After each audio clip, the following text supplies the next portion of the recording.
사람 인사하도록 하겠습니다. 제 옆에 앉아주셔서 감사합니다. 감사합니다 하고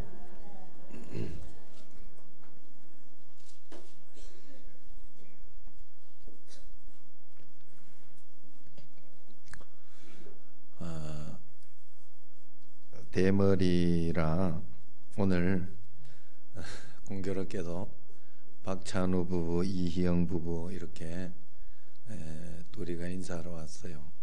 그런데 대머리라 둘이 대머리 아니지? 결혼을 못하던 총각이 있었어요. 그래서 선 볼 때마다 태자를 맞는 거예요. 그래서 할 수 없이 가발을 쓰고 이제 선을 보고 해서 잘 이제 만나게 되고 이제 결혼까지 하게 됐습니다. 그래서 이제 신혼여행을 갔죠. 첫날 밤에 이제 양심의 가책이 되는 거예요. 이 가발 쓴 걸 목욕하던 들키 뭐이나 뭐 이러고 그러면서 이제 가책을 느끼고 이렇게 있다가 안 되겠다, 이야기해야 되겠다. 그래서 이제 신랑이 이야기합니다. 신부한테 자기야 사실 내가 속인 게 하나 있어. 신부가 뭔데 그래요? 괜찮아요, 말해보세요. 막상 말하려고 하니까 입이 안 떨어지는 거예요. 나 때문이야. 이 소리가 안 나오는 거예요. 그러니까 신부가 이야기하는 거예요. 한마디 더 하는 거예요. 대머리만 아니면 되니까 이야기하세요.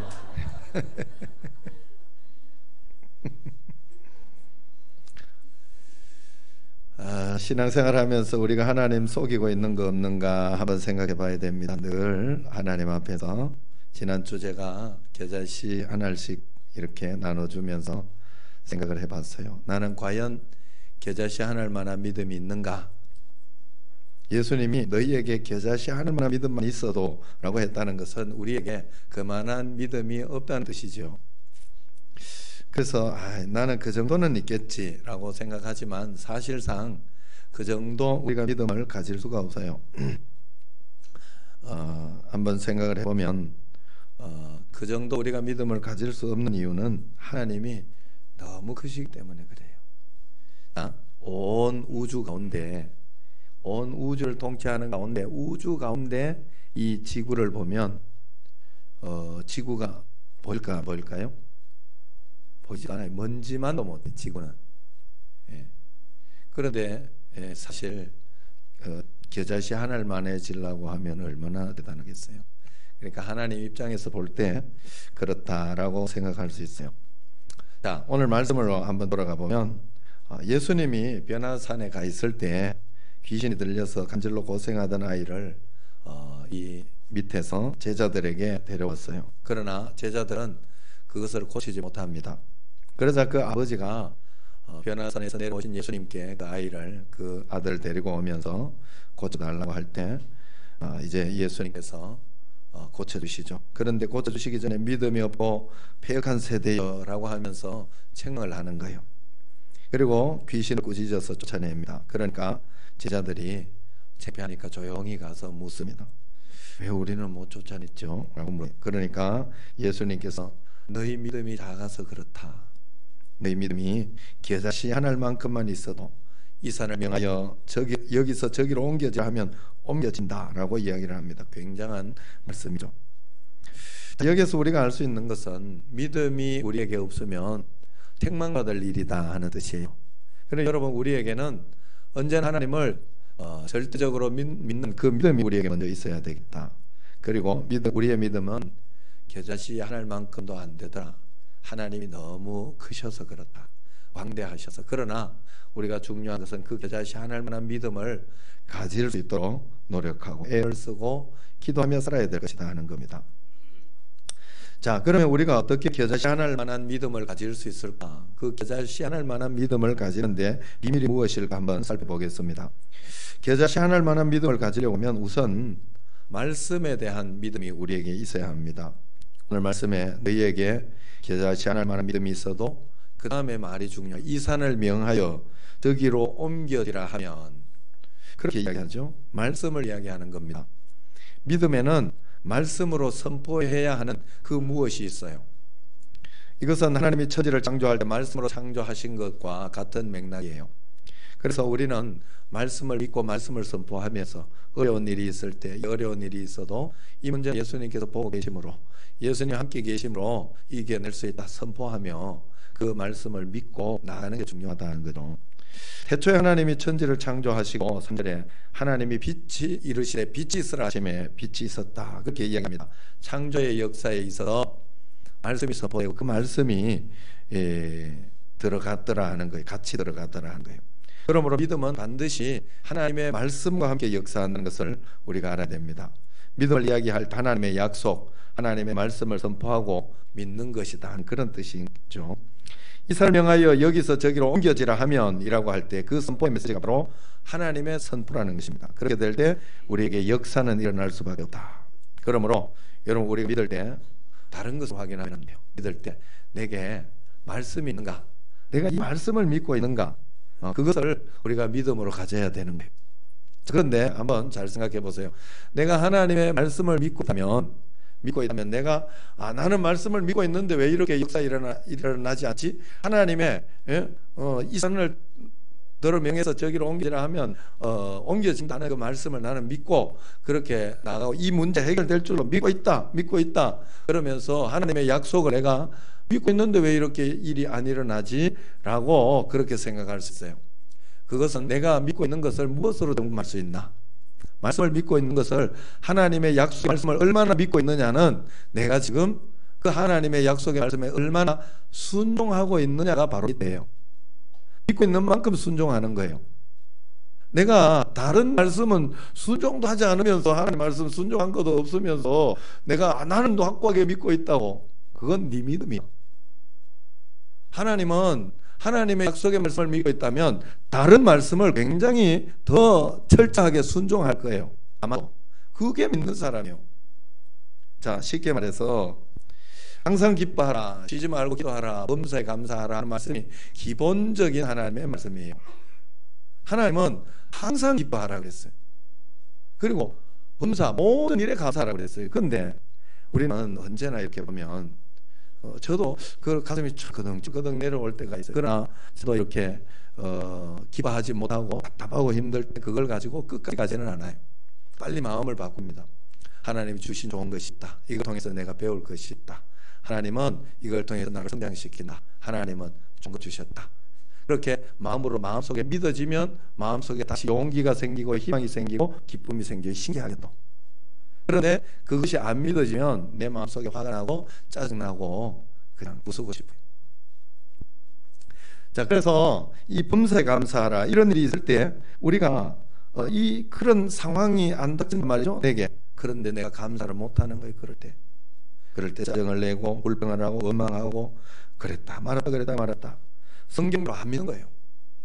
처음에 당장 내게 그런 어떤 것이 오더라도 끝까지 그걸 가지고 가면 안 돼요.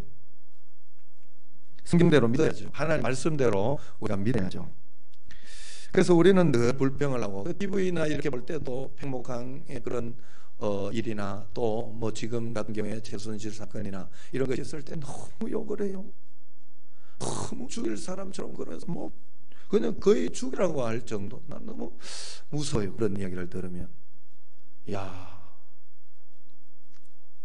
후배 목사님 만나면 정치 이야기를 제가 하지 않아요.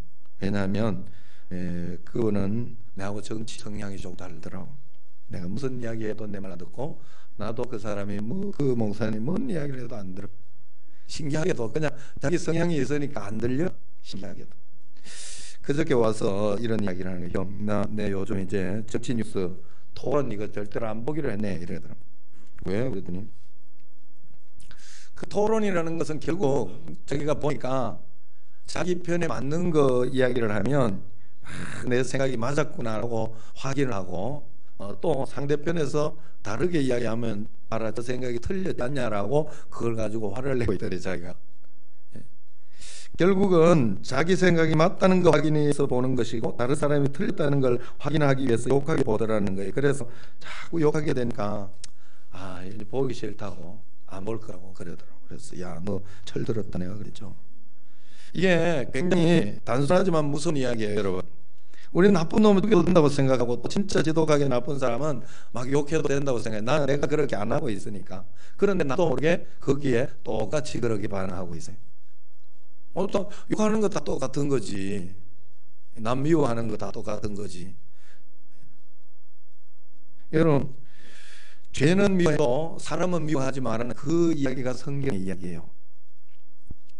여러분, 동성애나 이런 일이 있어도 그 동성애는 그건 안 된다 하는 거 분명하게 해야 되지만 그 사람까지 미워하면 안 돼요. 다시 건져내야 할 사람이고 우리가 전도해야 할 사람이에요. 그것을 이야기하는 겁니다. 그래서 잘 믿는 사람이 남을 욕하고 원망하고 불평하고 그렇게 하고 나면 굉장히 마음이 시원해야 하는데 이상하게 그렇지 않아요. 그러면 내 마음속이 이상하게 시원하지 않으면 내가 잘 믿고 있구나 생각하면 돼요. 내가 실컷 남 욕하고 그렇게 했는데 찝찝함이 없고 마음이 후련해 기뻐. 그러면 안 믿고 있는 거예요. 마귀를 믿고 있는 거예요. 마귀는 기뻐하거든. 그런 거. 자, 어떻게 사는 것이 하나님 말씀대로 사는 것인가? 우리는 정말로 하나님 말씀대로 잘 순종할 때 우리에게 계시할 만한 그런 믿음이 생겨나는 것이다. 내가 믿고 있습니다 이야기할 필요 없어요. 내가 얼마나 순종하고 있는가 보면 그 사람의 믿고 있는 크기가 보이는 거예요. 자, 그러면 어떻게 사는 것이 가장 하나님 말씀대로 사는 것인가? 많은 것이 있으나 가장 핵심적인 것을 제가 한번 생각해 봤어요. 그건 바로 하나님의 말씀의 핵심과 정점은 복음 전하며 사는 거예요. 죽으나 사나 복음 전하며 살려고 하면 그 사람이 말씀에 순종하며 사는 거예요. 거기에 초점 맞추며 살면 되는 겁니다. 내가 돈을 많이 벌려고 하는 이유, 복음하고 선교하고 전도하기 위해서. 돈 직접 가지고 싶은 이유, 내가 이 땅에 사는 이유, 바로 복음 전하는 거예요. 항상 기도하고 쉬지 말고 기도하고 범사에 감사하는 이유, 복음 잘 전하려고 하는 거예요. 복음 전하는 삶이 그러니까 기뻐하고 감사하는 삶이다. 원망하는 자가 근심 걱정하는 자가 복음 잘 전할 수 없어요. 교회 실컷 욕해놓고 목사님 실컷 욕해놓고 우리 교회 와라 이 소리 못해요. 그 소리 안 나와요. 복음을 잘 전하기 위해서 일단 기록된 말씀으로 살아보는 것, 순종해보는 것, 그것이 우선이 돼야 됩니다. 생각해보세요. 예수님이 이 땅에 내려오신 이유, 복음 전하기 위해서 내려오셨죠. 이 땅에서 하신 사역, 복음 전하는 사역이었어요. 돈 벌게 해주는 사역이 아니라. 그리고 죽으시고 부활하셔서 성령으로 지금 우리 안에 오신 이유, 복음 전하기 위해서 오셨어요. 다른 이유가 없어요. 우리 성경이 이야기하는 그대로 믿어야 됩니다.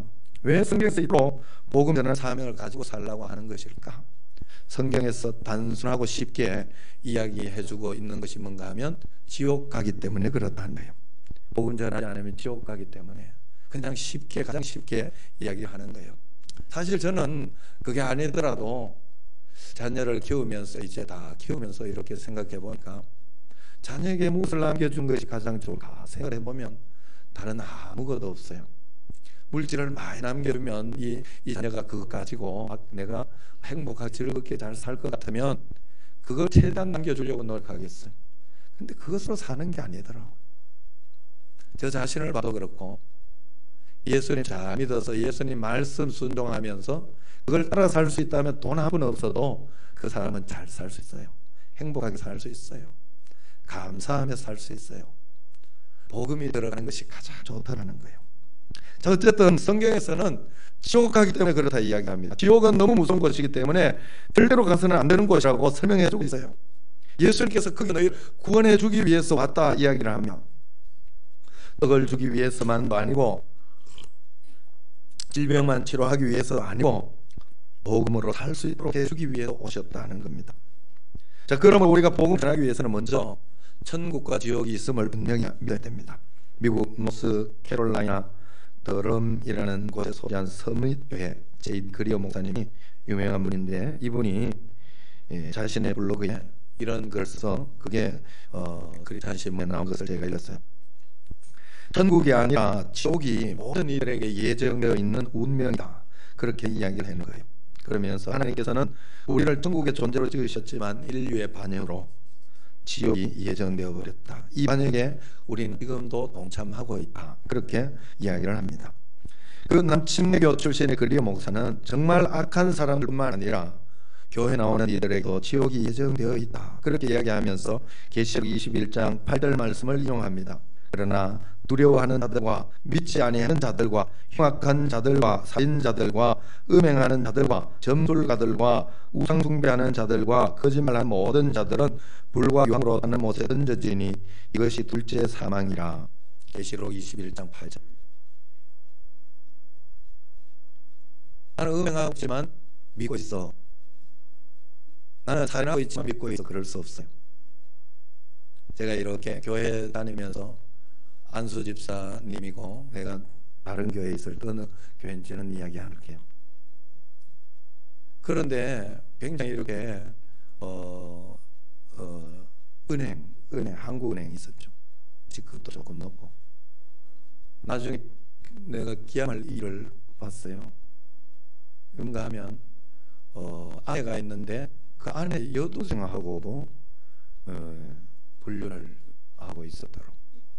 굉장히 깜짝 놀랐어요. 그래서 목사님께 얼른 이야기하고 그렇게 한 적이 있는데, 왜냐하면 그 아내 여동생이 편지를 교회에 보냈기 때문에 그래요.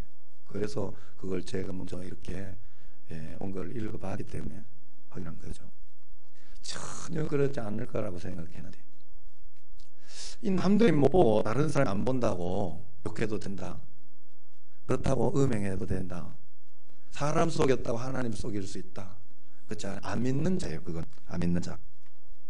그래서 이 목사님은 이렇게 해석해요. 두려워하는 자들이라는 것은 친구들 앞에서 한 번도 예수 그리스도 편에 서본 적이 없는 자들, 나는 예수 믿는다라는 소리를 해본 적 없는 사람들, 또 믿지 않는 자들이라는 말은 교회에 나오지만 하나님께 마음과 물질로 순종할 만큼 하나님을 제대로 신뢰하지 않는 이들, 그리고 우상숭배자들이란 자신의 삶에서 하나님을 가성성 순위로 두지 않는 자들, 거짓말하는 자들이라는 말은 교회에 나오지만 하나님 앞에 순종이 진실되지 않는 이들이라, 그렇게 설명을 했어요. 그러면서 이 모든 사람들이 성경에 불과 탄 유황과 영원한 죽음이 있는 곳으로 묘사된 지옥으로 가야 된다라고 이야기를 합니다. 이 이야기를 들을 때 제가 마음속에 덜 걱정이 되더라고요. 예전에 그저 예배만 드리고 있으면 천국 가는 것이라, 믿음이 있는 것이라 그렇게 생각했지만, 이것이 믿음이 아닐 수 있구나. 맞다. 정말 믿고 있다면 내가 그렇게 행동할 수는 없어요. 믿고 있다면. 내가 여기 칼이 있는데 이렇게 하면 잘린다는 거 알고 장난치진 않아요. 절대로. 그렇기 때문에 우리가 언제나 하나님 앞에서 그렇게 그 목사님이 이렇게 이야기하면, 일부 사람들은 지옥이 문자 그대로를 의미하는 것이 아니라 은유적인 표현이라고 생각한다. 그러나 지옥이 상징이라고 해도 지옥이 가리키는 바를 말할 수 없이 끔찍한 것이다. 그리고 우리는 지옥의 영원한 곳으로 가정할 수 있다. 왜냐하면 영원한 생명과 동일하게 사용되는 말이 영원한 죽음이기 때문이다 라고 이야기를 했습니다. 여러분, 이 땅의 현실이 다라고 생각하면 우리가 굳이 믿을 필요 없잖아요. 이 땅이 다라고 하면 굳이 믿을 이유가 없어요. 분명한 것은 천국과 지옥을 믿으며 내세를 믿고 죽고 나면 다른 세상이 있다는 것을 분명히 우리가 믿기 때문에, 그럼에도 불구하고 그렇기 때문에 우리가 믿는 거예요. 그런데 그럼에도 불구하고 실제로 하는 행동을 보면 그것과 전혀 상관없이 살고 있을 때가 많죠. 실제로 안 믿으면서 믿는 척하는 것일 수 있다 하는 거예요. 실제로 보지 않았기 때문에 믿을 수 없는 것이죠. 보이지 않아도 여러분, 믿어야 하는 것이 세상에는 너무나 많아요. 저는 믿으려고 하면 할수록 하나님 앞에 그 믿어야 하는 것들이 많이 보이더라고요. 성지순례 다니면서 귀에다가 이렇게 무선 이 리시버를 꽂고 다녔어요. 그러면 사진 찍으면서 한 30-40m는 이렇게 밖에 있어도 다 들려요, 소리가.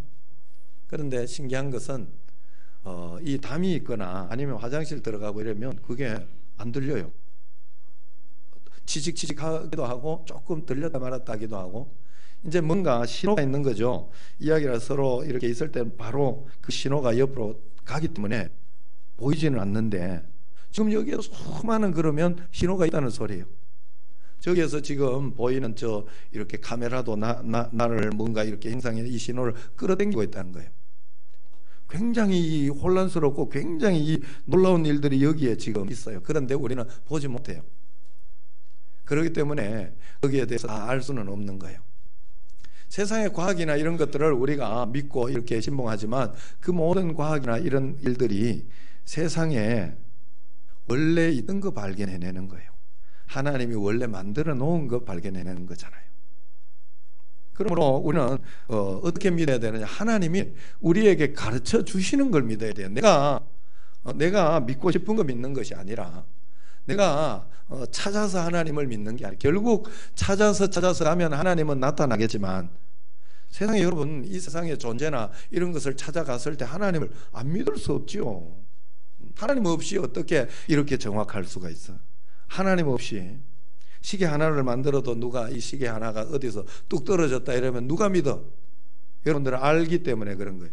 세상에 이렇게 정확하게 달이 저기에서 떨어지지 않으며 이 무한 공간 속에서 말이에요.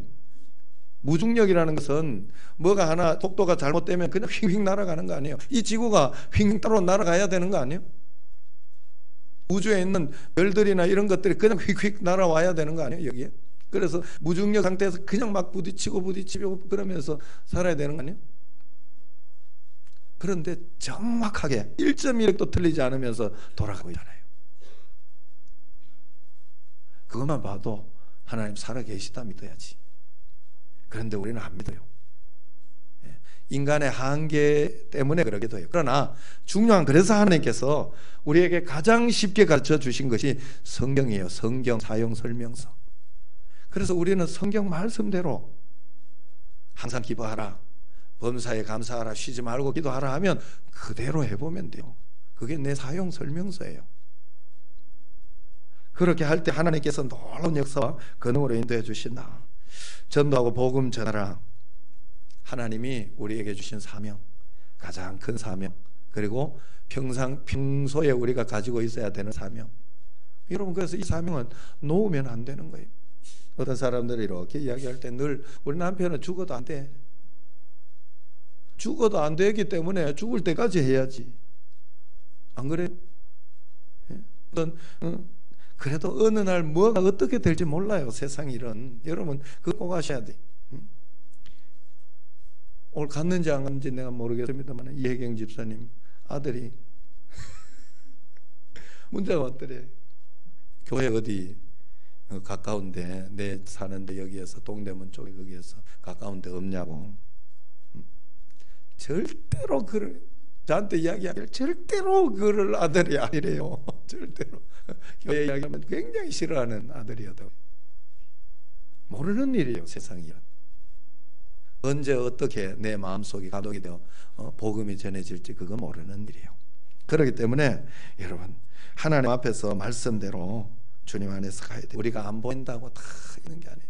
얼마나 많은 신호와 이런 것들이 있으면, 여러분 비행기 탈 때 전화기 끄라고 하잖아요. 그 전화 신호가 잘못 와가지고 이 비행기를 망가뜨릴 수 있기 때문에, 그 작은 것이 온갖 신호들이 있는데 거기에서 이 전화기 신호가 비행기를 망가뜨릴 수 있는 거예요. 보이지 않는다고 우리가 다 없다고 그렇게 생각할 수 없어요. 하나님 말씀대로 우리는 믿어야 돼요. 말씀대로 봐야 돼요. 말씀에서 천국과 지옥이 있다는 것은 그것을 우리가 그대로 믿으면 됩니다. 그래서 우리가 이 땅에서 그냥 함부로 살면 안 되는 거죠. 저 천국의 상급을 바라보면서 살아야 되는 거죠. 그리고 저 천국을 예비하는 그 삶을 살아갈 때 이 땅에서도 아마 더 풍성하고 복된 삶이 예비되어 있을 것입니다. 하나님은 그렇게 살라고 했으니까. 이번 주에 저에게 큰 슬픔이 하나 있었어요. 그건 2010년 3월 30일에 유무수 지사님이 저한테 줬던 민돌이, 그 민돌이가 죽었어요. 병으로 시름시름 한 3개월 정도 앓았는데 제가 고쳐보려고 돈도 많이 들었어요. 야, 이 개가 크니까 돈이 엄청 들어요. 좀 해놓으면 그냥 조그만 놈은 밥값도 별로 안 들어. 그런데 이거는 뭘 해도 엑스레이를 하나를 찍어도 굉장히 비싸더라고.